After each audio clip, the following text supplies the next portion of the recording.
Whether you fish wrecks, reef, near shore or offshore, you're gonna wanna watch tonight's show about cobia. That's what I'm talking about.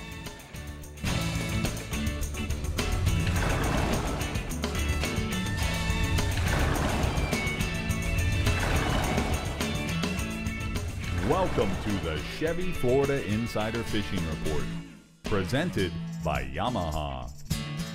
Well, fancy seeing you here again, Rick, and hello to all of our fans, back for some more fish talk. Don't worry, we'll be here all season. Thank the Lord, we are back. Yeah. All right, Rick, let's chat a little bit about our species for the week before we get to the reporter, shall we? Well, Bree, we're talking about cobias, and whether we're talking the Gulf of Mexico, the Florida Keys, or even the East Coast, the great thing about cobias is that you can find them inshore, near shore, wreck, structure.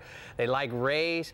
They're really a very versatile fish, but also what I like about them, and you're going to probably hear the captains talk about, is how good they taste. We grill them, we sushi them, we fry them.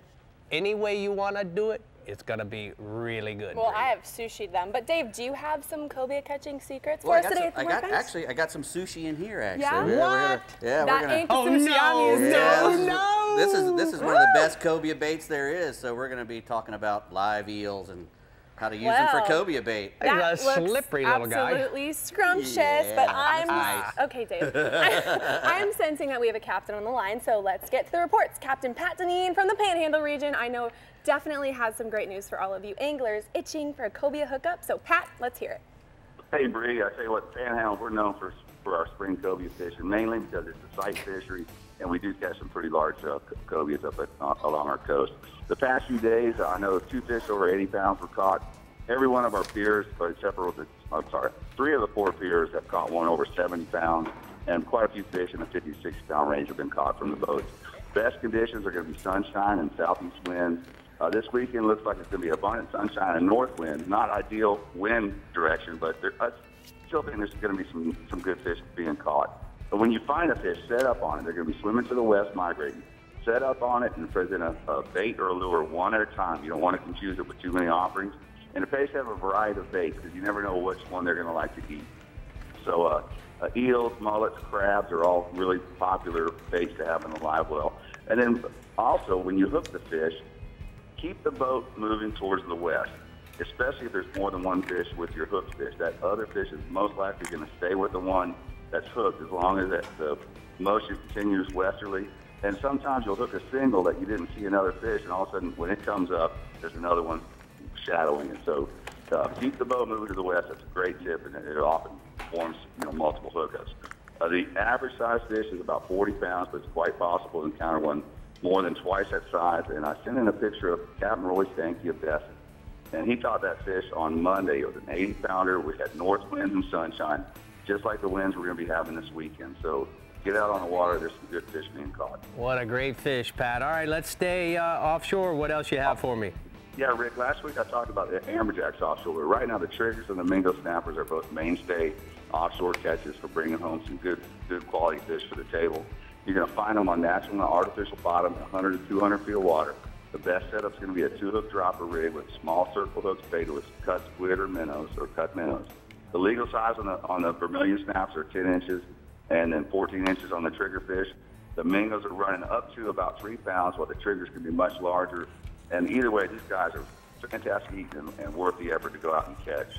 And then moving inshore, every guy I spoke with this week from Port St. Joe to Pensacola mentioned Spanish mackerels and how they've moved into the area in a big way.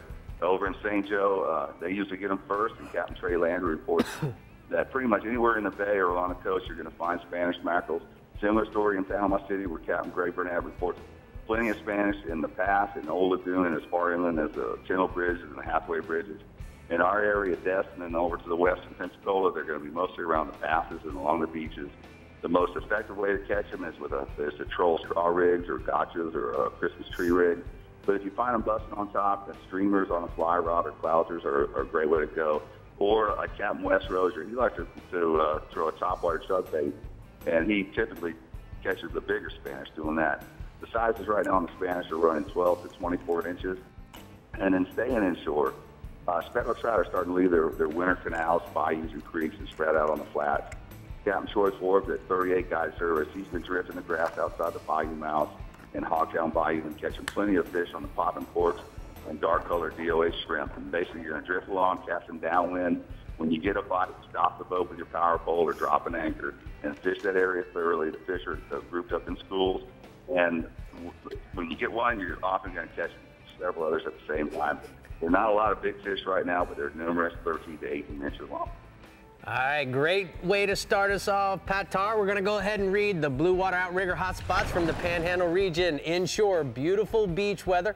Set up for pompano fishing using sand fleas or shrimp on a 2-hook dropper rig. And then offshore, look for the cobias along the coast while pulling a couple straw rigs for the Spanny Max. Spanny Max. All right, dropping it way down low. We're headed to the Florida Keys to visit your favorite fishing expert, Captain Randy Tao. Hey, good evening, fish fans. You know, cobias in my region, we find them in the Atlantic, we find them in the Bay, we find them in the Gulf at all different times a year. Now, coming into the spring, we're a little bit late on the fish coming down the ocean side, but in that January, February time frame, you're going to look on those nice days. One of the keys to the condition is calm. It can be cool out, but as long as it's calm and you got visibility, you're going to find these stingrays swimming in between Hawks Channel and the edge of the reef, and these stingrays are going to have the cobias on top of them. It's going to make a big difference if you've got that tuna tower where you can look down into the water and see them. And you're also going to want to have a bait well full of grunts to cast to these on a heavy spinning rod with enough lead to get down to the bottom. Now, talking about the Gulf side, you've got wrecks, you've got structure, and back in the Gulf, you're going to find these fish generally floating on top of the structure. When you approach a wreck out there, be ready, because sometimes these cobias are waiting on you when you get there. So have that rod ready. Maybe a white bucktail jig, maybe a crab, maybe a pinfish. Those are good baits in the Gulf to use. And again, you want that heavy spinning rod, because when you hook one of these things, he's going to take you for a ride, and he's going to have some friends with him. So you want to have several rods ready to go and hook up those multiple fish when you see them. I've got a photo of Julio Robles with his son Michael with a Gulf cobia. Man, that's some good eating there, Randy. All right, go ahead. What else you got for us offshore? The blackfin tuna, you know, they've shown up pretty good on all the offshore humps right now. Key Largo, Islamorada, off of Duck Key, Marathon area. Now, these are rock piles out in 600 feet. And these tunas, whenever we get the Gulf Stream water that moves in, and you've got good blue water flowing over those mounds right now, the tuna show up, and they've been pretty cooperative if you want to go out there and catch dinner. Now, there's several ways to do it. You can troll with the dark feathers and put them way back, and you're going to catch some nice tunas for dinner. If you're trying to target a big one, it's a lot of work. You're going to want to catch live bait. You're going to want to have plenty of them, because you're going to chum these fish and get them up to the surface, and you throw a bait in the middle of them and wait for the bigger ones. Now, all that's great right now with the tunas, but the sharks are on the humps right now in a big way. So if you're going to be out there catching these things, you want to have a heavy spinning rod with 30 or 40-pound line on it and tie your hook straight to it. And when you get that bite, you're really going to want to lock down on it so that those sharks don't get to it. I've got a picture of the pink lady from Sarasota again with a nice blackfin tuna she caught. All right, Randy, before we go inshore, I'm going to take a look at the Navionics from your region. Now, guys, I want to give you a latest update. It's really important to make sure you upgrade your charts. Now, Navionics has spent a lot of time upgrading the southeast region of the state of Florida, whether it's the southeast, the Everglades, including Islamorada, and even the southwest coast. So this is what the Craig Key, the Channel 2, Channel 5 area looked like before the update. If we take a look at the second map, as you can see, now you get to see all the different types of contours. Now, the great thing about what's going on here, guys, is certainly, let me get out of the way here. Well, I'm all turned around. This is one of the things that you need to understand, is that the channels now and all the little sandbars that are outside of Craig Key are a great place to set up if you want to fly fish. But more importantly, Navionics during the month of April has 30 off of any Platinum Plus chart that you buy. So you can go to any local retailer, West Marine, Bass Pro Shops, or any place where they sell Navionics. And remember, during the month of April, you get $30 off of a Platinum Plus chart. All right, what else you got for us, Randy? You know, the mangrove snapper bite is still going on pretty strong in the backcountry for a lot of the guys. Now, if you want some good eating fish, you can't beat a mangrove snapper. There's several ways of catching these fish. Guys fish around the mangrove islands, which a lot of times you're kind of limited on the size. They're not real giant ones there, but you can target the bigger ones by using a pinfish, maybe cut it in half, or live pilchards or something like that. You're going to have to weed through some of the smaller ones, but there are some big ones around the mangroves. And also the grass flats in the channels. Wherever you have grass flowing into a deeper channel, chances are you're going to have mangrove snappers there. There's ledges, there's holes, there's all kinds of stuff for these mangroves to hide out in. And same thing, that bigger bait's going to get you a bigger mangrove snapper. And if you want to catch the small ones and just have fun, bring a bucket of shrimp and you'll catch them as fast as you can. The tarpon fishing is starting to heat up. You know, it's springtime and the tarpon are showing up better and better all the time. Unfortunately, our weather hasn't been the best, but they've been biting and guys are catching them. All the local bridges from the Upper Keys all the way down to Bahia Honda has got plenty of tarpon around them right now, mostly on the bay side. A lot of these fish are in the shallow part of the bay, not too far back, and there's some pretty good fish being caught right now. The early ones are on the bigger side. Live mullet's your best bet, and late in the afternoon has been really good. I've been having some great fishing back there in the late afternoon till dark, and I've got a photo of Carrie Ann with her first tarpon she caught, and that was a night we had 8 bites just a couple days ago. Right outside of Channel 5, there on the outside. Great, just like the Navionics said. We're going to go ahead and take a look at the king sailfish hotspots from the Florida Keys region. Captain Randy says inshore tarpon looking around all the bridges, Channel 2, Channel 5, all the way down to Bahia Honda on the falling tide. Use live mullet as has been working the best. And then offshore, blackfin tunas. Look on the humps offshore of Key Largo, Isla Mirada Marathon. Troll dark, small feathers way back, or bring lots of live pilchards to catch the bigger ones, Bree. Well, now that y'all know exactly what's biting in the Florida Keys and how to catch them, let's check out some tournaments y'all can go win. How about it? All right, the final sale is scheduled April 12th through the 17th in Key West and is the finale of the 4-event Quest for the Crest Sailfish Series. Team cash prizes include up to $50,000 for first place. The Redbone at Large Sunrise Sunset Celebrity Tarpon Tournament is set for April 15th through the 17th in Isla Mirada, with angling scheduled during early morning and evening periods, normally the best times for tarpon fishing. The event benefits the Cystic Fibrosis Foundation. The Marathon Offshore Bull and Cow Dolphin Tournament, set for April 30th through May 1st, will offer up to $30,000 in prizes. The Florida Keys Dolphin Championship, scheduled for May 15th to the 17th, allows anglers to weigh in at 5 locations from Miami to Key West with more than $100,000 in prizes. And now, without further ado, here is Andy Newman in the bonus round.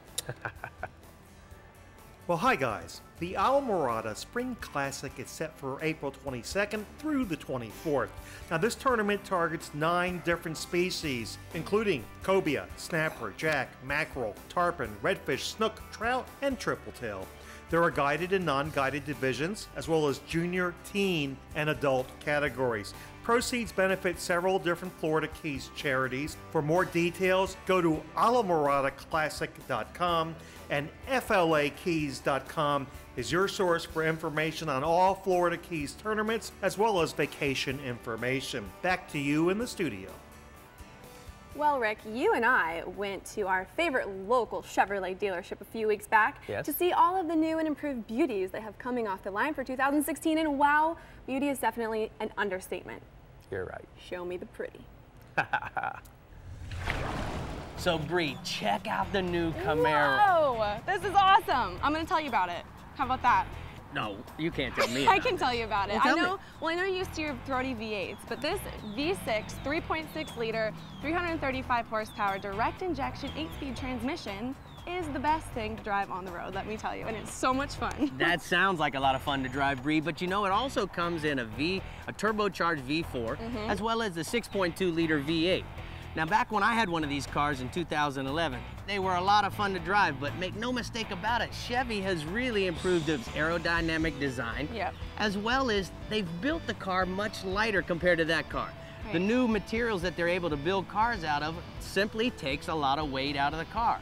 The other thing that comes to mind is all the different trim packages. They have the LT1, LT2, and the SS packages 1 and 2. And essentially those are trim as far as the inside or maybe wheels and spoilers. Now speaking of inside, Bree, what has it got inside for us? Well, the inside, you've got all the same awesome accessories, OnStar, MyLink, and Apple Play, as well as Android Auto. You've got your USB ports, your wireless charging system, and pretty much everything that you'd want inside of a sports car. The driver information center as well, so you can monitor your tire pressure and all those cool things as well. Now, Bree, this car was Car and Driver's top 10 car, as well as the 2016 Motor Trend Car of the Year. Now, I also know that Chevy's got a new app. Why don't you tell me a little bit about that? The new app is the Camaro 6 app, where you can go on and essentially build your own Camaro and have anything that you want inside, any color. They've also got a new LED lighting system on the inside, which is very interesting. Sounds like a lot of fun. Now, guys, if you have any questions, go to your local Chevy dealer and tell them that Bree and Rick sent you, and they'll be happy to answer any questions for you. That Camaro was so beautiful. It was beautiful. It was beautiful. Come on, stay beautiful. with me here. Hey guys, don't drift off. Don't you understand Homestead? No. Next we're headed to the East region, and then we're seeing what type of rigs and techniques Dave has to learn us at the CCA workbench, only on the Chevy Florida Insider Fishing Report. Do a pageant wave, Dave. We're fixing to learn you. No, I need to teach you. Look, he did it all right. He needs to keep his fingers the together. Chevy Florida Insider Fishing Report is brought to you by Chevrolet. Find new roads. Yamaha. Reliability starts here. Contender Boats. Performance through innovation. Humminbird. Simply, clearly better. Decks and Docks Lumber Company. Florida's dock and seawall supplier. And King Sailfish Mounts. www.kingsailfish.com. Welcome. How you doing? Thanks for coming. Today you're going to choose a mobile office to drive to a remote work site. Okay. You can choose this Chevy Silverado that offers built-in 4G LTE Wi-Fi, or you can choose this Ford F-150 that doesn't offer Wi-Fi. But to make up for it, we added a trailer, a satellite antenna, and Dolores. Hey, fellas. Technology's a little behind in here. Now, the Silverado offers built-in Wi-Fi with a connection that's stronger than your smartphone. Slick. So which one do you want? I picked the Chevy. Silverado. It leaves Ford in the dust. You just can't beat it. Yamaha's next generation V6 4-strokes are changing the game. Mid-range power was awesome. Fuel, the burn, it's unbelievable. Couldn't believe the speed and the fuel economy is pretty impressive. I couldn't believe the power. It was like just. It was more like doing a quarter mile on a dragster. And them things are like, it's a whole nother game. So I made the switch. Experience the difference for yourself during the Yamaha Discover V6 Offshore Demo Tour. See why we call it the Game Changer. It's one of the most ancient forms of hide and seek known to man. And nobody knows how to play the fishing game better than the backcountry guides and offshore captains of the Florida Keys and Key West. Ready or not, here we come.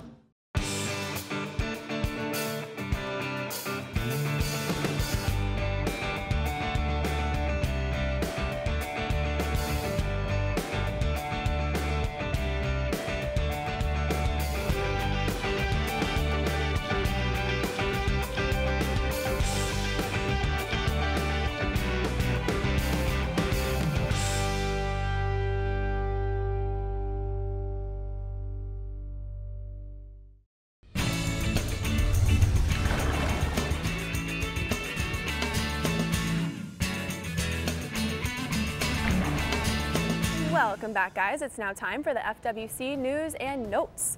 April 9th, check out the Kids Fishing Clinic in Pensacola. Then you can head over to Flying Wild at Ding Darling Wildlife Refuge in Sanibel. And lastly, the Women's Handgun Safety Day in Lake City. For more information, visit myfwc.com, but let's check out and go off the deep end.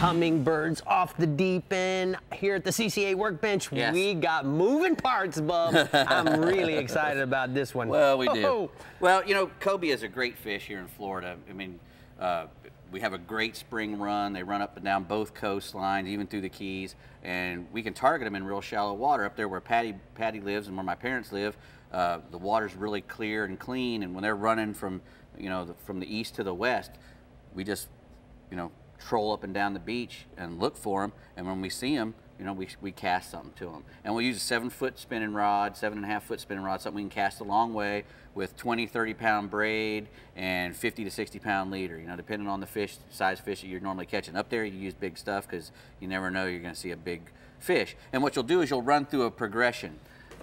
Most guys like to throw an eel. So let's see. Yeah, we'll get one of these eels up. Maybe. Oh, God. Yeah, here you go. Whoop, whoop, whoop. And he got away. Got away. Let's see. Let me go in here real easy, Dave, with a nice, easy. Oh, yeah, some gunny. He's trying to bite me. Yeah, there we go. Oh, I hope you. Dave? Yeah. Hey, Dave. You see, they're slimy. Most of the time, we'll put them in a thing of sand. And once they get coated in sand, you can easily put a hook in them. And what you'll do is you'll put a circle hook right up through their nose, Yeah. Right up through their nose, like one of these big, thick circle hooks right here. If he don't quit moving, we're going to do that to him. No, we're not going to do that. I'm going to let him go. He made it. I had to buy this one at a Chinese market. That's a good place to get eels. If you can't find eels at a bait store, a lot of bait stores won't carry them. But in the springtime, you can always find them at a Chinese market because they're people, they like to eat them. They're made to be eaten. So what you'll do is you'll either throw them that eel, or you'll throw them a live mullet. Now, where do you hook the eel? In the nose? No, underneath the chin, and out the top. All right. Yeah. And I don't want to hurt one of these, but no, I got it. Because I'm gonna let them go. Anyway, but you can use them. This is a cobia jig that's made to put a bait on it. You can either put a catfish or even a big plastic eel if you want to, or you can put a live eel on a jig like that. It's got a little spinny thing on there to attract them. The good thing about cobia, especially in the fall and when they're out on the wrecks and stuff, is they can be very curious.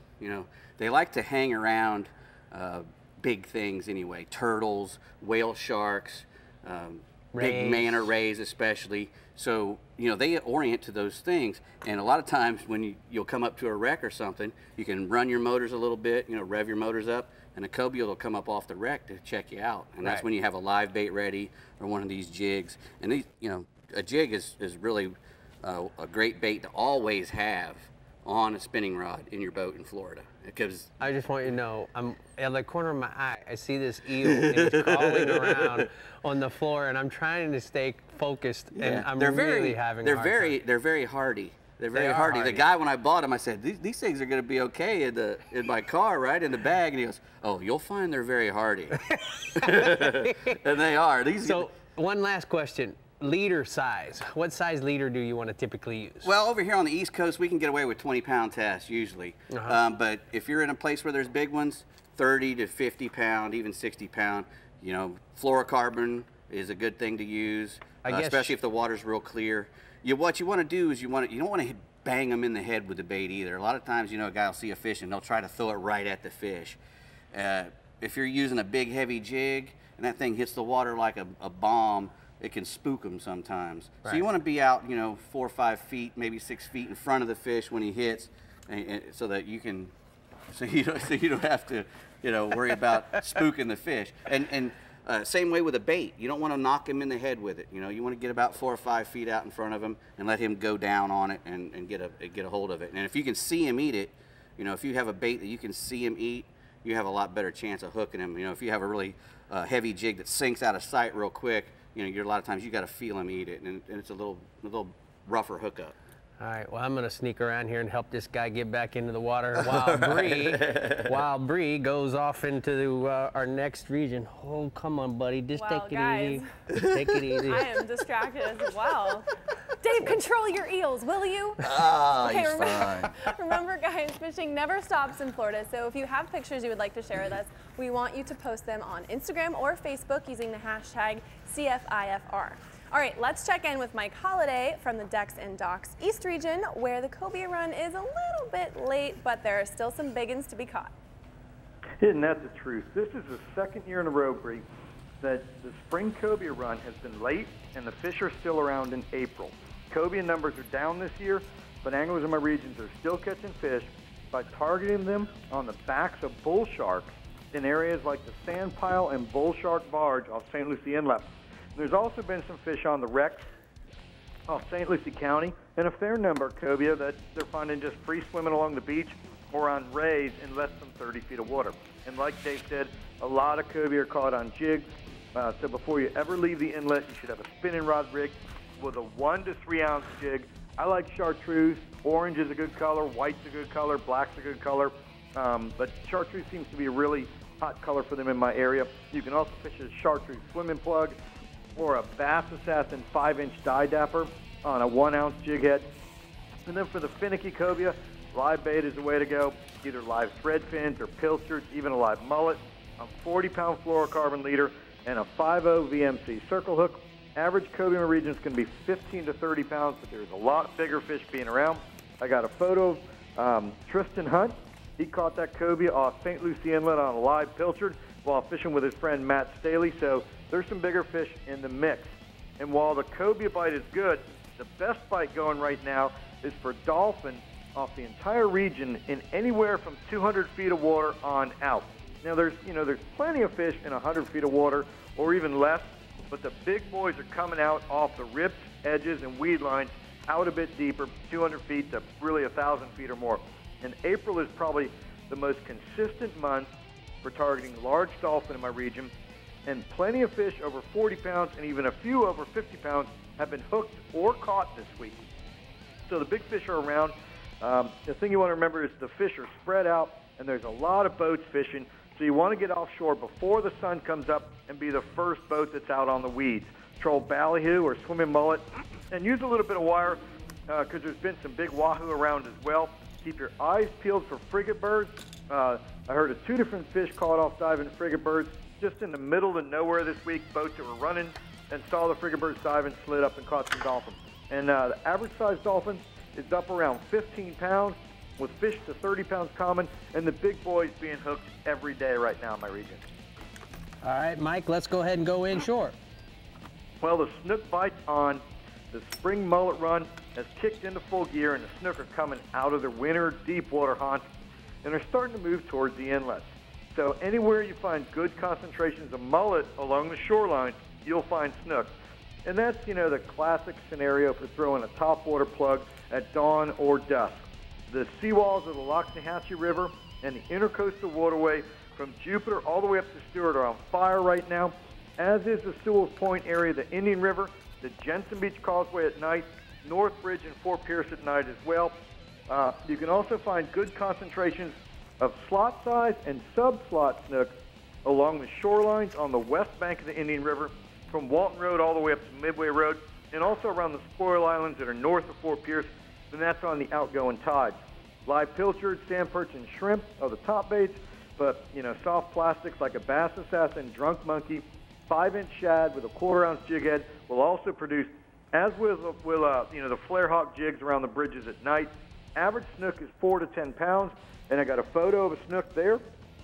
Jason Arman, he caught that snook along the dock on the west side of the Indian River using a Bass Assassin Drunk Monkey jerkbait. So that's been sort of a hot color going.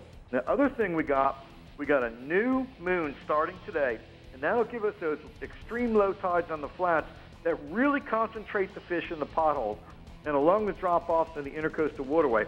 And that's the perfect scenario for targeting sea trout in my region, either on the flats and shorelines, and particularly like around the moorings area, off Queens Cove, off J.C. Park in Fort Pierce, or out on the flats like on the double bars and the mouth of Big Mud Creek and Little Mud Creek, just a little bit to the south of Fort Pierce. Look for the mullet schools. Fish around them with topwater plugs or big soft plastics like a 5-inch Bass Assassin shad in Houdini, chicken on a chain, or panhandle moon colors. You'll also do well with a live shrimp, either free-lined or fished under a popping cork. And you know what? Don't be afraid to put out a hand-sized pinfish or a sand perch under a cork. Those big trout love them. The average sea trout right now, 2 to 4 pounds, but I've heard of multiple fish up to 10 pounds caught this week. All right, Mike, the Bass Report is a huge part of what you do every week, so give it to me. Yeah, I was talking to Captain Mike Shellen out in Okeechobee, and he was telling me there are still some bass on Lake Okeechobee that have yet to spawn. So that next full moon should really be fantastic for big fish. A couple weeks away from now. Just keep that in mind. Until then, start your day throwing chug bugs or frogs around the grass lines at Indian Prairie or Tin House Cove, and then switch over to working the hydrilla and eelgrass with a 10-inch June bug colored worm or blueberry colored worm or a tap-out worm in green pumpkin color fish Senko style. And then there's also some fish around Bird Island, around that spike rush area. And then live shiners are catching big numbers of fish with anglers averaging 30 to 40 fish per morning. Average bass on Okeechobee right now, 2 to 4 pounds of fish to 8 pounds caught on pretty much a daily basis. All right, thank you so much. Good report from the Decks and Docks East region. We're going to go and take a look at the hot spots from Captain Mike's region. Inshore, snook, trout, redfish along the docks of the Indian River just south of the power lines. Live shrimp or soft plastic in dark colors are going to work well. And then offshore, kingfish, cobias, dolphin and sailfish in 90 to 120 feet of water off of the Juneau Pier. Live goggle eyes or pilchards on a number 4 stinger rig is going to work for those guys. It's just a zoo in here tonight, isn't it, Rick? It's a Eels zoo. flying everywhere. It's a zoo every week with you, everywhere. Oh. Well, we still have lots of regions in the Sunshine State to go, including the Southwest and Northwest regions, so don't start rigging up for the weekend yet. We'll be back after these important messages from our sponsors. Toodles! The Chevy Florida Insider Fishing Report is brought to you by Bass Assassin and Saltwater Assassin, the best lures, period. Blue Water Outriggers, everything for your outdoor adventures. The American Fishing Tackle Company, precision tackle and performance clothing since 1958. Costa Sunglasses, see what's out there. And Casa Vieja Lodge, 5-star angling in beautiful Guatemala.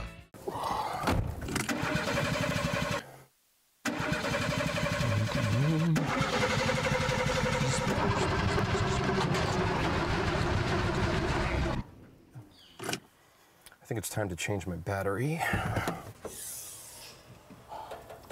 Now you do it. Get AC Delco batteries at Bennett Auto Supply. Plus, get $10 off your first online purchase when you register at BennettAuto.com. Bennett Auto Supply. Do it yourself, but not alone.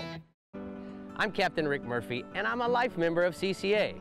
Why am I so involved with CCA, you ask? Because I want our fisheries to be in better shape for my kids and their kids.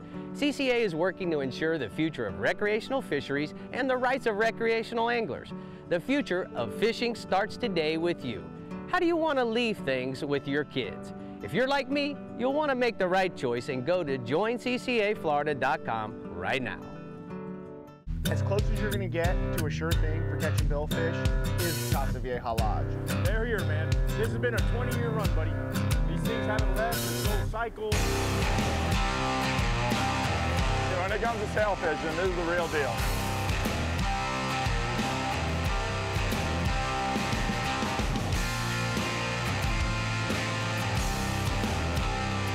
The amount of sailfish here is ridiculous. Thanks for coming today. How you doing? Well, today's going to be pretty easy. I want each of you to grab a 2x8 and cut it. You'll have 2 saws to choose from, a power saw or a hand saw. So which saw did you use? Power saw. Power saw. Power saw. You all chose the most powerful tool. Wouldn't it make sense to make the same choice when it comes to your truck? Absolutely. This is the 2016 Chevy Silverado. It offers the most powerful engine in its class. Awesome. I'd say it's the best tool for the job. Right on. Okay, guys, photo contest alert. Starting today, we want you to submit your best catch photo on our website, cfifr.com. April 21st, we'll choose the best 10 photos who will have a chance to win a charter with any one of our captains. You can find more information on the website. Also, don't forget to like us on Facebook and follow us on Instagram at Captain Rick Murphy and Official Insider. Any one of our captains, how cool is that? That is cool. That could even be this next captain. I need a little bit of Ronnie in my life right about now, so let's bring Captain Houston from the Southwest region to brag about how consistent the cobia bite is. Well, like always, it's a pleasure on a weekly basis to inform the people of the Southwest region on what's going on.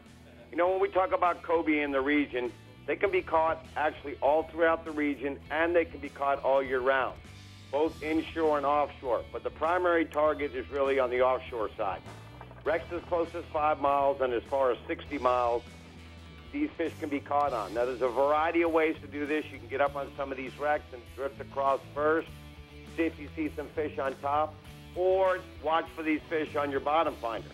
Now, once you get in the area and figure out where these fish might be, what you basically want to do is anchor up away from the structure. That way you can try to draw these strong fish away from the structure. But you can also put out a chum bag up towards the structure, and what it'll do is it'll get the smaller fish on the structure to start coming up, which antagonize these fish to come up, and they might make it up to the top. But they can be sight casted, like I said, on top, or by simply dropping down large live bait.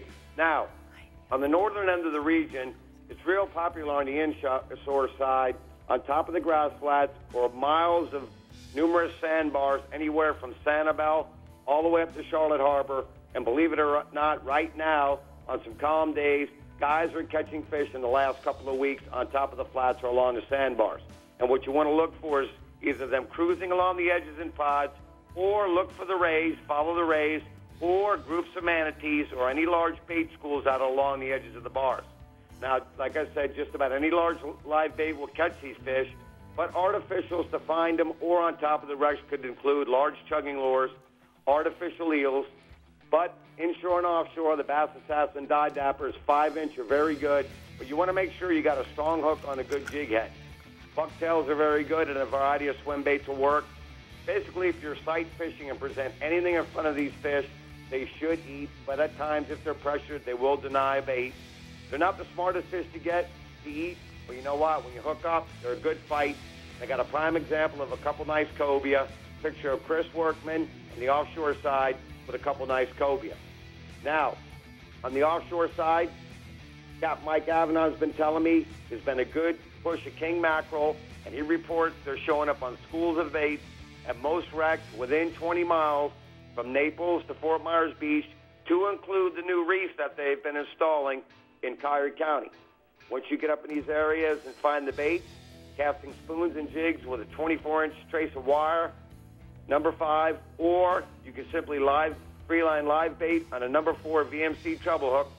He's telling me the live baits seem to be working better than the artificials, and those baits are to include herring, pilchards, and Spanish sardines. If you're looking to catch whatever variety of fish or species on the offshore side, look up Mike Avedon. Now, on the inshore side, you want to concentrate on the snook. Get a few more weeks till the season's open. Concentrate from bird key to pavilion key. Tides are the last half of the incoming to the first half of the outgoing tide, which will be the tides we'll have this weekend. Now, when you get in those areas, you want to target oyster bar points. You know what? Water clarity really doesn't matter. I do prefer it to be a little dirty. Now, there's more slot-sized snook showing up this year.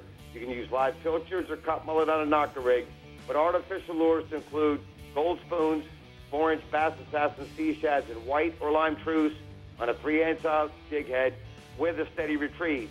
But I'll tell you what's been working real good for me, some old school stuff has been working.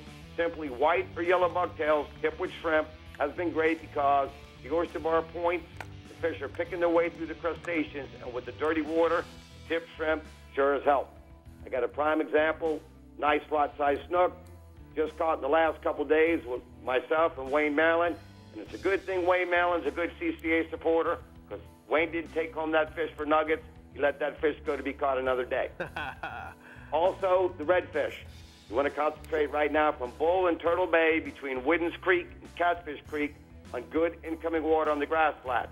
Now, when it's low, look for pushing or tailing fish and fishing the potholes and depressions in between the flats. Now, as the tide gets higher, look for mullet schools along the shoreline using live pilchards or cut pinfish and ladyfish, top water plugs, gold spoons, 3 to 4-inch soft plastics on the lower stages of the tide. Shrimp bang or crab bang sprayed on these has helped with the soft plastic. Average size is 21 to 30 inches. I've got some reports here in the last couple of weeks. The full moon, the new moon, a clear night with plenty of stars. Redfish have been biting on top water plugs in the areas I have mentioned at night. All right, thank you so much, Ronnie. We're going to go ahead and take a look at the hot spots from the Southwest region. Captain Ronnie says inshore permit, Naples to Sanibel on most wrecks, 8 to 20 miles out, showing up in groups using live crabs, free-lined under a cork. And then offshore, Sheep's Heads, Wiggins Pass to Fort Myers Beach, fishing the intercoastal docks, seawalls, and blowdowns using small pieces of shrimp. So our floor manager just gave us a a name for our pet on set. He did? Lucille the eel. Oh, no, We're come poets on. and we didn't know it. All right, let's motor on up the coastline a little bit to the YETI Northwest region and say hi to my favorite hagster, Captain Hageman. Go for it. While I just How you guys doing? Good. We got loose eels in here and all kinds of stuff. We got eels loose on set, bro. Okay, go. I was just listening to Ronnie's report, and it's going to be pretty much the same as my report. But cobia can be found throughout my region, both inshore and offshore. Offshore, the channel markers, high relief structures like wrecks and reefs, the back of stingrays, turtles on the flats, and offshore. They can be caught on a variety of baits: pinfish, pigfish, under a cork. Tail hook is a really hard bait for them to beat. And you throw that out in front of them, tail hook, short cork. It's fighting to get its way down. It's hard for them to resist. Another one of my favorite baits is a jumbo shrimp or a mantis shrimp tail hook on a jig head. Great bait. And as Ronnie was talking about earlier, that 10-inch eel is another one that's really good on a jig head. Some of my favorites. Got a photo here of a nice cobia caught by Hook'em Harry charter boats. Caught off a ledge in 90 feet of water with a big 3-line filter. Nice fish. Yeah, it is. All right, what else you got for us there, Hag? Captain Harry also says right now the kingfish are coming in pretty strong. Any hard bottom, any artificial wreck or reef right now, 35 to 70 feet of water throughout the entire lower half of my region. The northern half, the fish haven't gotten up that far yet, but fast trolling spoons, magnum raphalas, or slow trolling live baits are both effective. Anchoring up tight of your structure, chumming heavily with live bait works well too. Average fish right now is running anywhere from 10 to 30 pounds with the occasional smoker, that 40, 50 pounder. Moving inshore. Go ahead.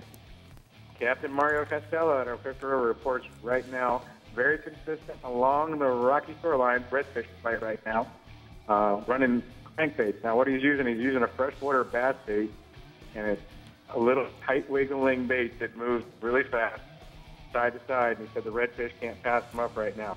You know, crank it, reel it till it bumps the bottom, and vary your retrieve until you find that sweet spot. And he said, just hang on, because they're biting like mad on that little thing right now.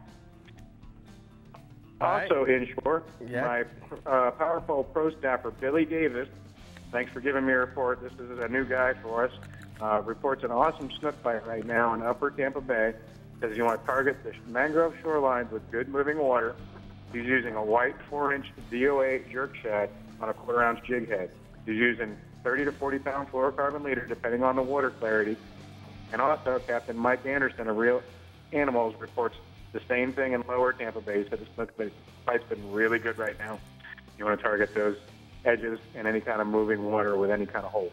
All right, thanks. Great report from the mangrove point. That's a great report from the Northwest YETI region. We're going to go ahead and take a look at the Florida Outdoors Experience hotspots. Inshore redfish on the top of the tide and the beginning of the outgoing tide using live or dead baits for the redfish. And then offshore, kingfish on most of all the artificial and hard bottom reefs. Live sardines, slow trolled, has been very effective for those guys. Why you gotta cut a man off like that, bro? Hey, man, keep it going. All right. Just keep going. I see Dave getting antsy over there, so I guess coming up, we'll hit him up for some new product knowledge, and then we'll see just how great the cobia bite is over in the Northeast region. Stay tuned. You won't want to miss it. Right, Rick? That's right. Right, Dave? Pretty stuff. Pretty stuff. Pretty stuff. The Chevy Florida Insider Fishing Report is brought to you by the Florida Keys and Key West. Come as you are. FWC, the Florida Fish and Wildlife Conservation Commission. Navionics, we start where the road ends. Center State Bank, we believe in community. And Maverick Boat Group, makers of premium boat brands Maverick, Hughes, and Pathfinder. At Yamaha, reliability is a family tradition. Meet the next generation. 4 new advanced technology-inspired inline 4-cylinder performers. Bred from the reliability and boater satisfaction that is part of Yamaha's DNA. They prove that when power gets lighter, faster, stronger, and smarter, boating gets even better. And more satisfying for boaters like you. You know there's more to it than luck. There's fishing the right bait, the water temperature, the wind, the season, and then there's the boat. We'll put it simply, the boat matters. To own a Contender is to own the best sport fishing boat on the market, period. Contender offers the most comprehensive model range with bigger, faster, and more fuel-efficient boats than the competition. There's only one choice for serious anglers. Contender boats. Performance through innovation. Shallow Rap Shad's a jerkbait with a secret move. When you pause, the lure slowly rises. I tell you, man, it makes fish come unglued.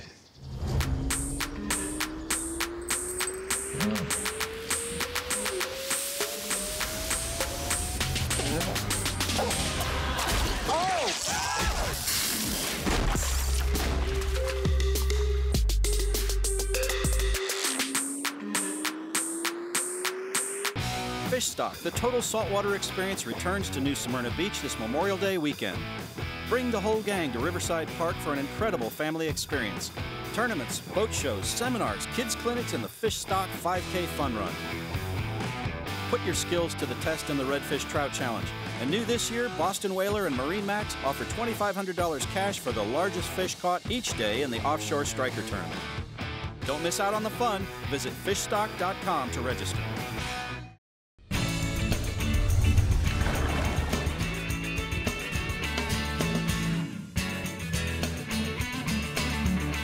Welcome back to the CCA Workbench, where we're going to talk about new products now that we've got all our eels under control. The slime, it grows. You try to pick it up and it grows, it gets bigger. I know. Slimy. I love it. They're slimy. It's so cool to have live stuff. It is. It is. I almost said the other word.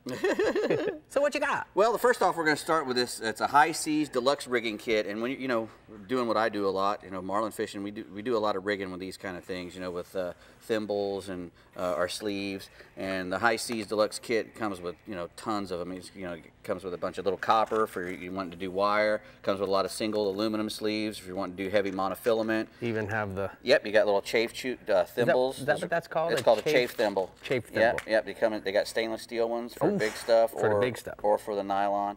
And what's good about this kit too is with this tool, it's not so strong that you can actually harm your leader material. That's one of the bad things about when people crimp. They don't know that they can go too hard. And with a smaller tool like this, you'll notice that the handles bend a little bit. So even if I can squeeze as hard as I can with these, I probably won't hurt the mono. Yeah. And always use 2 if you have any questions about it. Don't crimp as hard, and use 2, and it'll hold every time. Where is this going after the show? It's got to go back to the guy who let me borrow it. Borrowed it? Yeah. Oh, all right. This is a cool thing from Starbright. I got this last summer, and I got some of the first ones, I guess. But this is a no odor nose guard auto odor eliminator. It's an eliminator. It's not an air freshener. What you do is you put this fluid on that little sponge in there, and you put it in your car, and you let it sit. You have to roll all the windows up, and you let it sit. And what that'll do is it'll take any food odors, any pet odors, or cigarettes, any. Serious? Yeah, like if you leave a shrimp in the back of your dad's van, like I did, then it'll bucket and ruin the whole van. Oh no! We could have used one of these back in the day, because it really. I let my car get stinky, and that helps a lot to get that odor. I wonder if this will work on the boys' old shoes. I might want to put it in somebody's room, but I don't know if that. It's not safe. I think we're gonna test this. Yeah, you might want to try that. The guys at Starbright, they know. Yeah, they do. All right. This is a cool new lure from Halco. It's called the Skim Stick. And if you look at this thing, it's a cross kind of like between a stick bait, which is just a bait with no lip at all, and like a skidder topwater plug. And Halco, they're from Australia. They make everything in Australia's got massive teeth on it and wants to chop stuff up. And these are really well-made lures.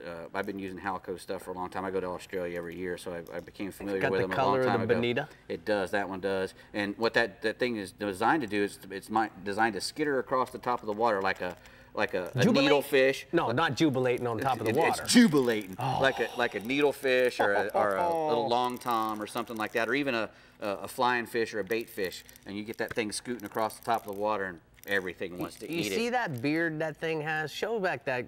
Come back here, the Manny. This looks like Kathy's brother Thomas when he had that full beard. He See did how have he a got full that beard. big round thing? Yeah, He trimmed it on down now, but I this is was looking envious. cool. We're gonna call this guy Thomas. Yeah, that's a pretty cool thing right there, man. That's the skim stick from Halco.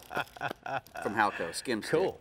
That's called the rainbow stripey, I think. All right. That's called. This is a new. I got this about 3 or 4 months ago. I haven't put it on a rod yet. I have a rod. Tell. Well, I have a rod for it, and I actually took it off of it to bring it in here. But I have a really small, thin rod that's very strong, and it would have to be because this is a really strong reel for its size. I mean, when you feel it, you can tell that. Look at the gear on that thing. It'll reel in 32 inches with one crank. Wow. That small. So that thing is just cooking that. You know, that big gear is cooking that spool around. And, you know, it's called the BV300. It's the Boss Valiant. And it comes with a 2-year service warranty, just like all the Accurate stuff does. Dave and Doug Nelson, these two twin fellas whose father started an aerospace place out in California, they make these things, and they do a tremendous job. I've known these guys for 20 years, probably. They've been making Accurate stuff. And it all came from the aerospace industry. You know, they started making that kind of stuff. It only weighs 9.9 ounces. Holds 350 yards of 30-pound test. So this would be perfect for dropping on snappers or groupers even, if you have a powerful enough rod to hold it, because it'll hold all the drag, and it's strong enough where it won't flex or bend, because it's made out of really good anodized aircraft aluminum. That's why it's T6, so light. I think it's called. That's why it's so light. Yeah, and it's strong. Good stuff.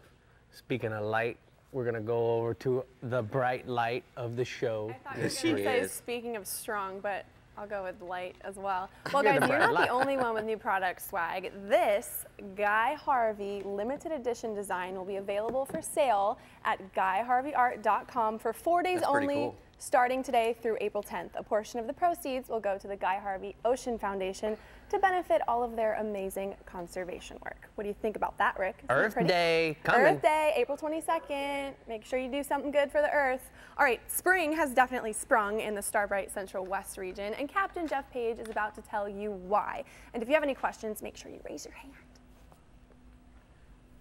Jeffrey, you there? Oh, I thought y'all were going to a commercial. No way, we're going to you. All right. Well, Rick, Bree, our cobia bite in the Starbright Central West region is a year-round fishery that's most predictable in the springtime from late March through June, which is right now. Although we sometimes get shots at fish cruising on top along the beach, our most productive pattern is fishing for them over structure like wrecks, ledges, and reefs. And a lot of times, they'll show up while anglers are bottom fishing for groupers or snappers. So it's recommended that while you're doing that, to have a free line bait ready to throw at that curious cobia that might surface while bringing up a bottom species.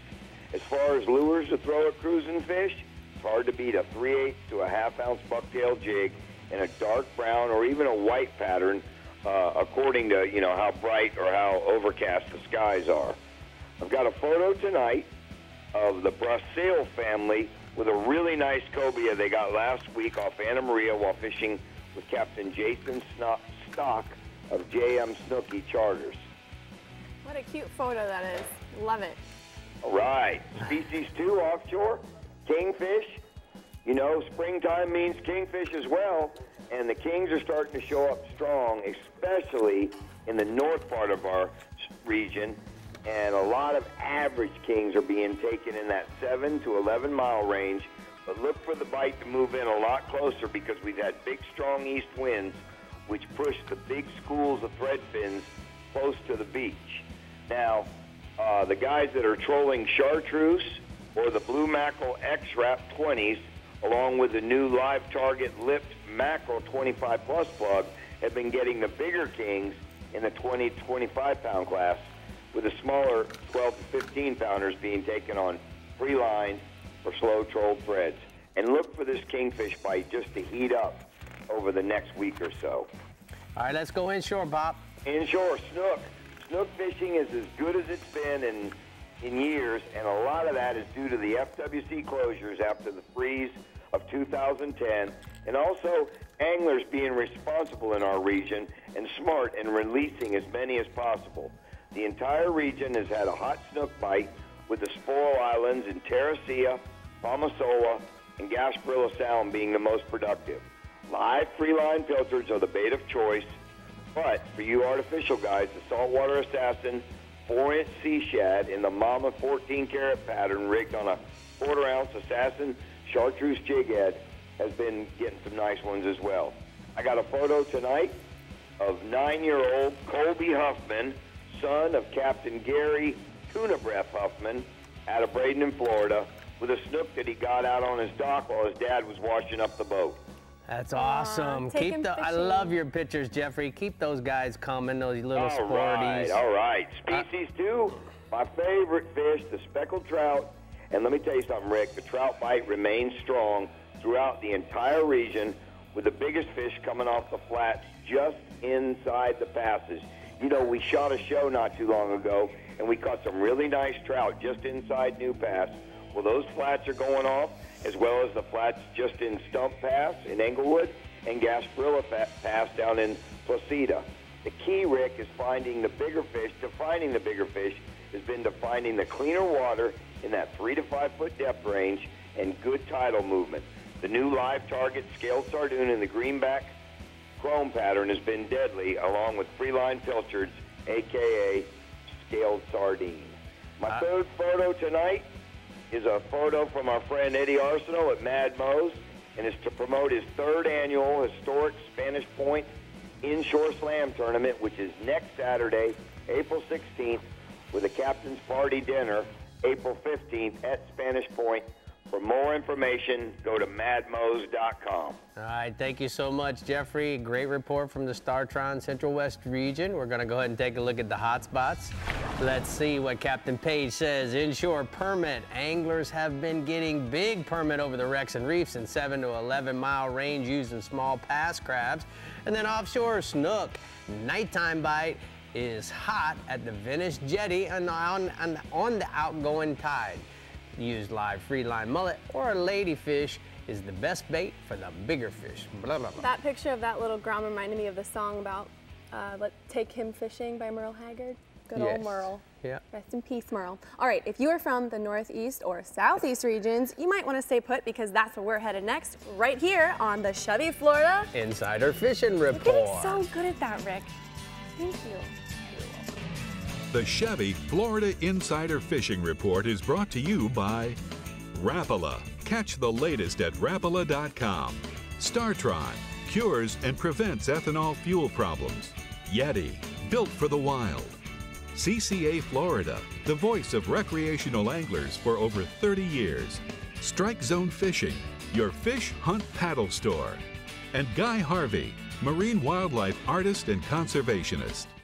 No matter where you are in Florida, Decks and Docks Lumber Company has got you covered for decking, seawall, and dock piling. From the Keys to the Panhandle and the Nature Coast to the Space Coast, we deliver the strongest products by the hardest working folks in the business. Whether you're fixing a dock or building a marina, go with the leader. Go with Decks and Docks. Supplying Florida's boaters, homeowners, and dock builders for over 20 years. We're a marketing research company, so I need to collect your phone so you can't post pictures.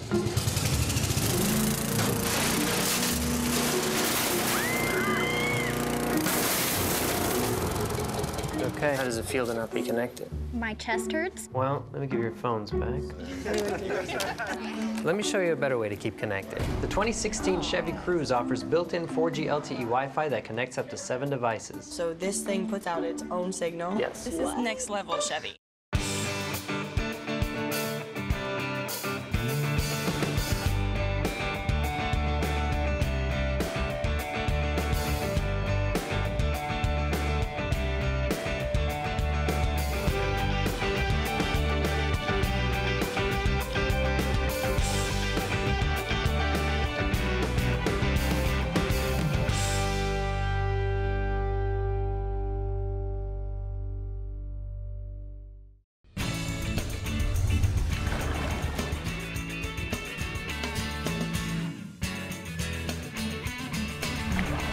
Today's power pole tip of the week is about the single power pole anchoring system or possibly duals.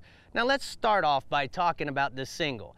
Now when you have a single, the one thing that happens is your boat has a tendency to want to lay constantly downwind.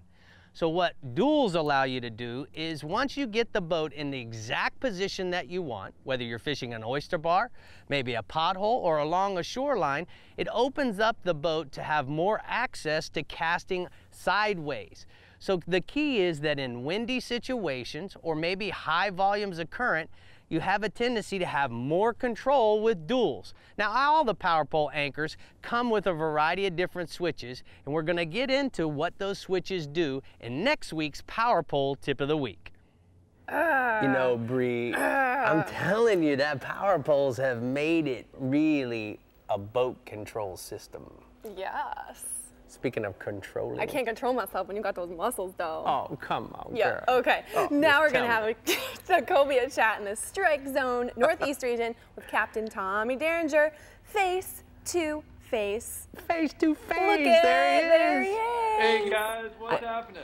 I'm really liking this Tommy? FaceTime thing, Tommy. Hey, there's some serious Cobia fever happening right now in the strike zone Northeast region. Now, I'm all geared up and ready to go, but everybody is calling, texting, emailing, Facebooking, and doing whatever they can to get some intel on where and when these cobia are going to start to show up. Now, we have a great cobia fishery here, and the offshore guys have been catching some really good ones lately.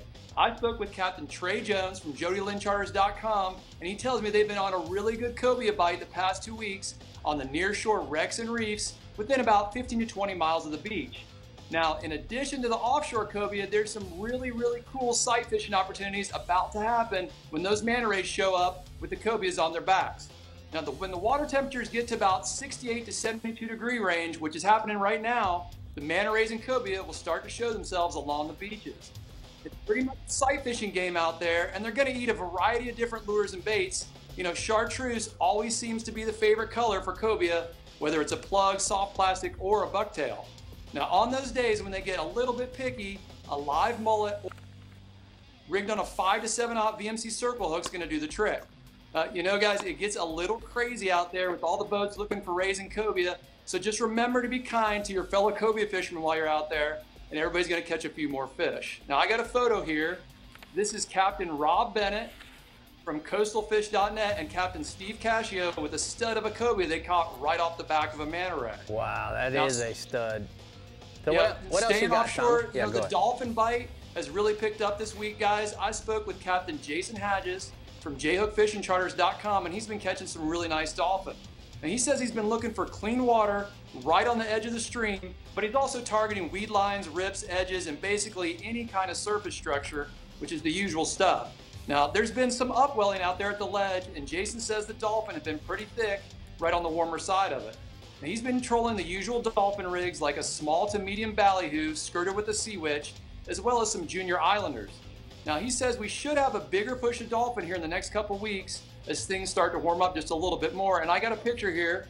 This is Jason's mate, Clay Crocker, with a lit up dolphin they caught right there on the ledge. That's a beautiful picture, Tommy. All right, let's go inshore, bub. All right, you know, the flounder, we're going to talk about those guys. The water's been warming up every day, and the finger mullet are getting thicker by the minute, and we have some bigger flounder really starting to show up. There have been some good numbers of fish caught this week around the Mayport, St. Augustine, and Matanzas inlets, and you can also find these fish in and around any kind of structure near those inlets. The jetty rocks and the seawalls have both been producing, as well as the docks. Now, those flounder have also been showing up in the backcountry creeks and flats, and they're chewing best on the last of the outgoing and the first of the incoming tides. The best baits, like they always have been, is either a mud minnow or a finger mullet, fished about as slow as you can right along the bottom. Those fish are averaging about 1 to 3 pounds, but there are some around over that 5-pound mark. And speaking of big flounder, I got a pretty cool picture here of James Scott with a nice flounder he caught on a soft plastic paddle tail while fishing with me recently in St. Augustine. You know, now I've got to talk about redfish some more again this week, guys. We've had an early morning high tide, and that's made for some really great topwater plug fishing. It's always a good idea to have a variety of sizes when using topwater baits. And for instance, this week, one day they seem to like the bigger Rapala skitterwalks, and then the next day they seem to like the smaller one. So if you need to stock up and you've got to go buy our Strike Zone right now, they have a huge selection of different topwaters to choose from. And if you need some help, they're going to hook you up. Those redfish have been hanging tight to the grass lines up on the flats on that early morning high tide. You're going to want to toss your plug as close to the grass as possible and look for large concentrations of finger mullet, because that's where those reds are going to be feeding. Now, when it gets a little later in the day, I've been having my clients switch to an inline spinner bait and again work in those grass lines. Now, with that inline spinner, you can actually toss it way up in the grass because it's completely weedless, and getting it way back in that Spartina can make a big difference in the fish seeing it, and in this case, feeling that thump from the spinner bait. All right, Tommy, I got a question for you in regards to the redfish when they're up in the grass on the high tides. Is there anything specific? Do you like one thing over another, weedless versus spoons? What is it that you like the best? Anything weedless, Rick. You know, you got to have a weedless bait to toss up in that grass, and it's amazing how far up in that grass those redfish will get. So the more weedless your bait is, the better chance you're going to have of getting it way back in there and not getting hung up on the grass. Makes a big difference. Okay, I have a question. Disney trivia, ready? Who was Ariel's, the Little Mermaid's best friend? What fish was it? Yes! Ding, ding, ding. He's right. You lose. I have a 3-year-old. I know that. I knew you would know that. I knew you would know that. All right, Tommy. Hey, you're looking good. Thank you so much for all your FaceTime effort. We love seeing you face on face. And we're going to go ahead and get to the Northeast region hotspots. Captain Tommy says inshore, topwater plugs for redfish and trout early in the morning, up on the flats and along the ICW. Look for the concentrations of finger mullet. And then offshore, cobias on the nearshore reefs and wrecks, and then along the beach on those manta rays as well as the water starts to warm up, Bree. Man, your Disney trivia. Not so good. Me? You weren't asking me. I was asking you both. him. It was a competition and you lost. Listen, Hopping over to the other coastline, let's see what's biting over in the Casa Vieja Southeast region with the one and only Jimbo Thomas. You lose. Hey, it's not the other coastline. We're on the same coast, just a little further south. Oh, thank you so much, Jimbo, for straightening out our princess. I meant the southern coastline of the east side. That's what I meant. Speak to me, big boy. All right. Well, I'm with you either way. Well, you know, cobia, they're rarely a fish that we can target here in the southeast region. Most of them are just an incidental catch, just a matter of being at the right place at the right time. But we do encounter them year-round, but November through May is when we catch the most of them. And cobia, they're notorious for hanging around channel markers and buoys, and they can sometimes be spotted swimming on the surface around these structures. They're also found around wrecks. They're also following turtles, especially leatherback turtles, stingrays, whale sharks, and even following bull sharks.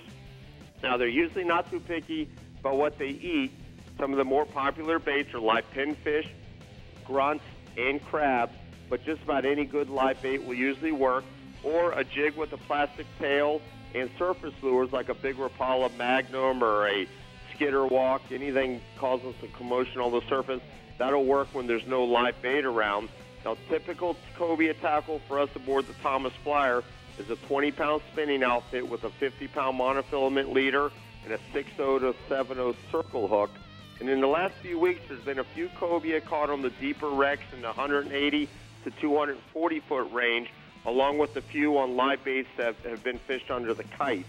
And then up in the Hillsborough, Boynton Inlet areas, they've also been finding them following bull sharks and also on leatherback turtles. But we haven't seen too much of those turtles down here in the south end. And the average size nowadays is in the 25 to 30-pound range, but larger ones are not uncommon. I got a photo here, and this is a throwback to a 122-pound world record cobia that my brother Rick Thomas caught aboard the Thomas Flyer.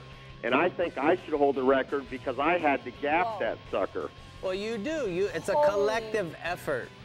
Oh, okay. Well, his name's in the record books, but that's all good. That's all right. It was on the Thomas Flyer, and that's all big part of it too, bub. Correct. All now, right. Staying offshore, the sailfish fight has been really great in the last week with many double-digit catches and releases. Sails have been coming through in 100 to 300 feet of water, and they've been biting on live goggle-eyes, herrings, pilchards, and sardines fish under the kite. Or if there's not enough wind, slow troll them or drift those live baits out of your outriggers. Most of the bites have been in areas with blue water, and north current, although we have caught quite a few of them in the greener water as well. Also look for any free jumping sails, and if you can get a live bait in the water in their vicinity, there's a good chance of a bite or even a multiple hookup. A lot of times you see one jumping, but there's a pod of them coming through. Now, I also have a photo here of a sailfish, and this is just one of the many sails that we have tagged and released in the last week. Now, moving inshore, there's been plenty of tarpon around. They're looking for something to eat. All of the inlets in the region, they've been holding tarpon, as well as most of the bridges and the lit docks of the Intercoastal Waterway. In the inlets, look for marks on your fish finder, or look for the fish rolling near the inlet mouths and also along the adjacent beaches on both the north and south sides of the jetties. Both the incoming and outgoing tides have been good early in the morning, and then late in the evenings, drifting big live shrimp if you can find them. The shrimp are getting kind of small now, so if you can find big shrimp, that's a great bait. Otherwise, try using some live crabs. Fish them on a 6 to 8/0 circle hook with a 60 to 80-pound mono or fluoro leader. Then around the bridges and the docks, look for the tarpon feeding along the shadow lines on the outgoing tides. A big shrimp, crab, or live mullet will work. Or cast swimming plugs, cast them out, and work them in from the shadow lines. And then some of these tarpon, especially in the inlets, they've been up to 120 pounds. Whoa. Then also inshore, we've got some nice sea trout. They've been showing up in both South and North Biscayne Bay. In the South Bay, the best fishing has been on the grass flats on the western side of the bay from Matheson Hammock south to Gables by the Sea, and then in the north end from Venetian Causeway north to Hulliver Inlet on both the east and west sides of the bay. Look for areas with good moving water and heavy grass with potholes and 3 to 8 feet of water, and also for any signs of bait. There's been schools of pilchards up on these flats. That's what these trout are following. The best bites have been around the higher tides using a 1/4 ounce jig head and a 3 to 4 inch gulp shrimp in any color, or a Rapala twitching wrap or number 10 X wrap with a green or black back. But the biggest trout, they're being caught on small light pilchards or herrings fished under a Cajun Thunder float. Most of the fish have been in the 15 to 18 inch range with some larger ones mixed in. Now, real quick, I want to talk about the CCA Florida Star Tournament, and it's going statewide this year.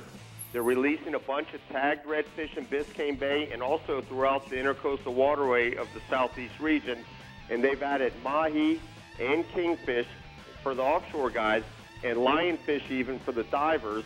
The tournament runs from Memorial Day through Labor Day. That's 101 fishing day, and is open to all CCA members. If you're not a member, this is a great reason to join. Tournament entry is $30, and there are a lot of different categories and a lot of ways to win a lot of great prizes, including a new truck, new boat, and what I believe is probably the greatest prize. That's a day of fishing with me and Rick aboard the Thomas Flyer, and that's just to name a few of those prizes. So get involved in that CCA tournament. All right, thank you so much, Jimbo. Great report from the Casa Vieja Southeast region. We're going to go ahead and take a look at a Center State Bank Southeast hotspots. Inshore, drift the live shrimp or crab through the inlets in the evening for tarpon. And then offshore, drift or kite fish live baits in 90 to 300 feet of water for sailfish, kingfish, and blackfin tunas. Well, fish fans, we have just one more region to go, and that would be the Central East region, as well as our Coast to Conservation Minute Tip of the Week. So don't pull that anchor just yet. We'll be back in a jiff. Look at that Yeti. Oh, it's so pretty. The Chevy Florida Insider Fishing Report is brought to you by Chevrolet. Find new roads. Yamaha. Reliability starts here. Suffix. The world's most hardcore fishing line. The IGFA. Conservation through education. Get your hands wet. Florida Outdoor Experience. Best parts, best prices. Bennett Auto Supply. And there's no stopping Okuma. Introducing Helmmaster, Yamaha's first fully integrated digital boat control system. With Helmmaster, you can start your outboards with a swipe of a paw and control them with a single lever. Outboard trim and steering friction adjust automatically as you accelerate and decelerate. Adjust engine speed with the touch of a button. The Helmmaster joystick provides the means to navigate and dock precisely with confidence and ease. Take control of your next vessel with Helmmaster at your command. Inside you, there's an outside you. A you that finds your dinner by finding your dinner's dinner.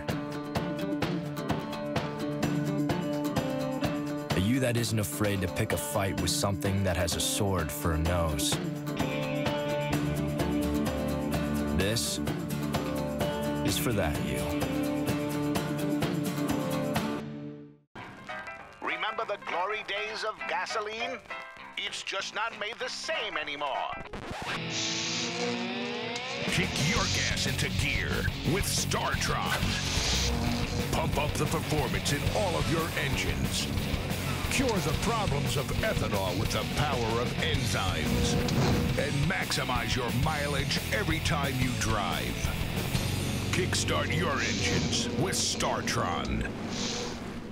Thanks for coming today. How you doing? Well, today's going to be pretty easy. I want each of you to grab a 2x8 and cut it. You'll have 2 saws to choose from, a power saw or a hand saw. So which saw did you use? Power saw. Power saw. Power saw. You all chose the most powerful tool. Wouldn't it make sense to make the same choice when it comes to your truck? Absolutely. This is the 2016 Chevy Silverado. It offers the most powerful engine in its class. Awesome. I'd say it's the best tool for the job. Right on.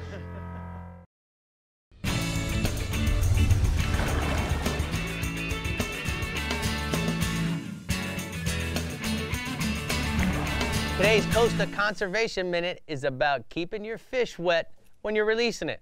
Now that kind of goes without saying, but you know, there's some key things that you need to understand when you're talking about releasing your fish. Now the first thing I'd suggest is there's a lot of really cool tools in the marketplace now that'll help you control the fish and keep him in the water. The fish grip that we use allows us to hook it in the lower jaw, and now you can manipulate the fish and get to the hooks with a long pair of needle nose type of pliers. The reason why I like these needle nose is because it simply keeps my fingers away from the treble hooks and keeps me from getting hooked.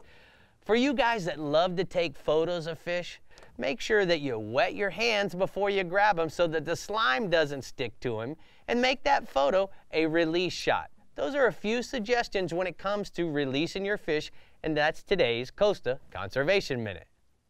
Ladies, that fish grip is also good for your men. Okay, for our final region of the show, Captain Jim is going to wrap us up from the Central East region with what you can expect to catch on the water this weekend. Go for it, Jim.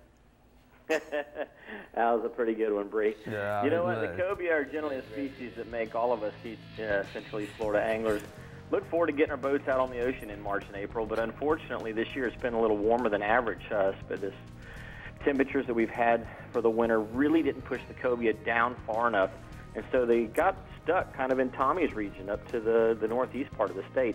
So our cobia run's been pretty lackluster this year. Most of the guys that are finding a few of the fish, though, are finding them in 70 to 100 to 110 foot depth.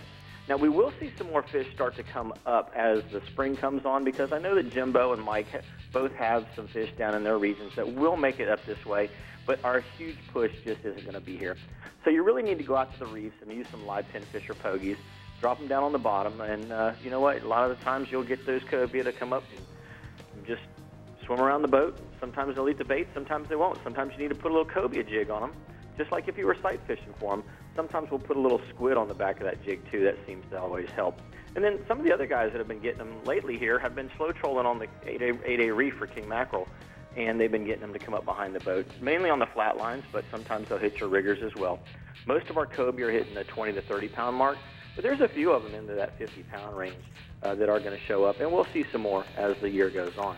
Now, speaking of kingfish, our bite's been really good here in the Central East region when the guys can get out. Live pogies of, slow trolling with those things have been the best bait right now.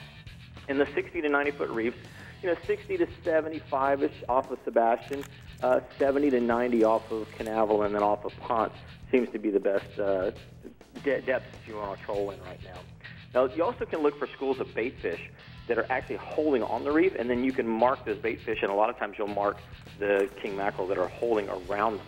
If you're not good at catching live bait, you can troll some Rapala lip diving plugs like the CD or the Magnum series and get them as well. And most of our kings are running from 10 to 15 pounds, but quite a few of those fish are running up into the 30-pound range as well. So we're looking forward to a good, solid kingfish run to continue through this weekend. Now, swinging inshore, our redfish bite has been fairly decent in the Mosquito Lagoon. got a report from Captain Troy Perez today that fish in that 2 to 3 foot of water have been eating cut baits, but if you get up really shallow, less than 20 inches of water, and in most cases less than 14 inches of water, and look for the little schools of mullet that happen to be running around there, you can see redfish cruising around with those, and you can actually sight cast to them with jerk baits or jigs like saltwater assassin sea shads. Those fish are averaging about 22 inches, but a couple of them are pushing up into the 30-inch range. So we've got some pretty decent ones running up there real shallow on those eastern banks of the Mosquito Lagoon.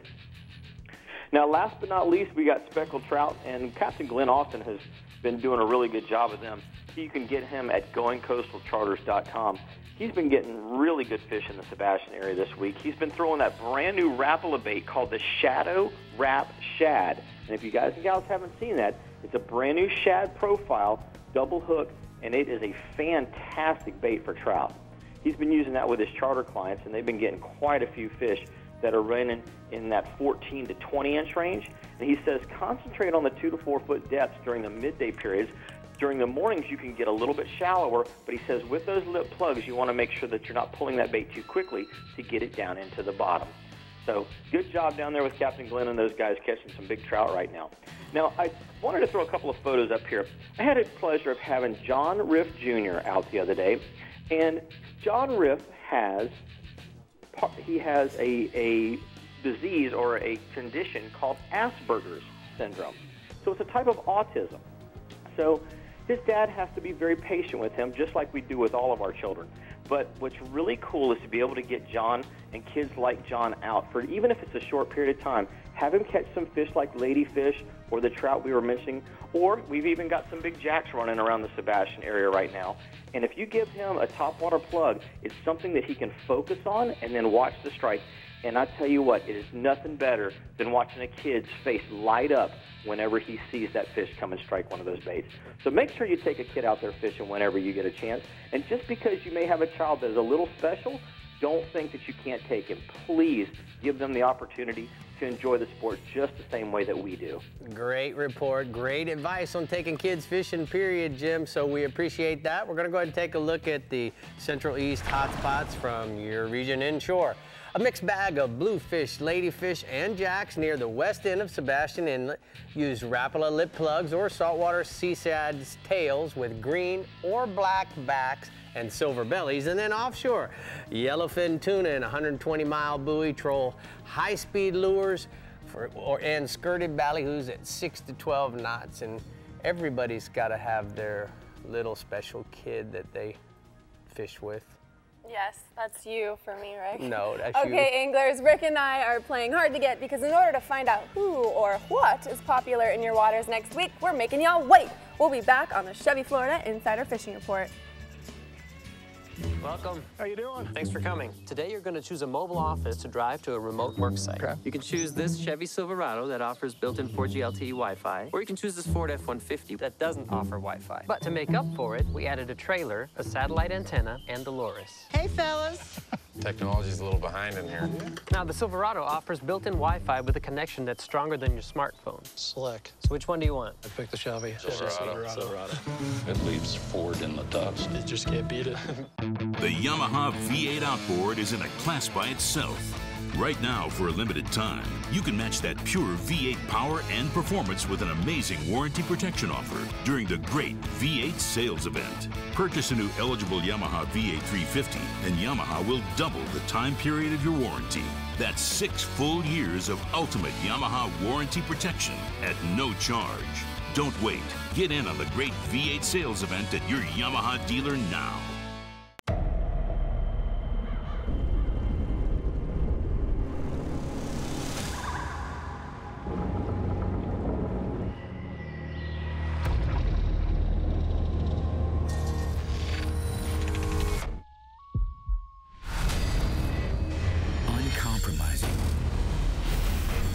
Like the fishermen who swear by it.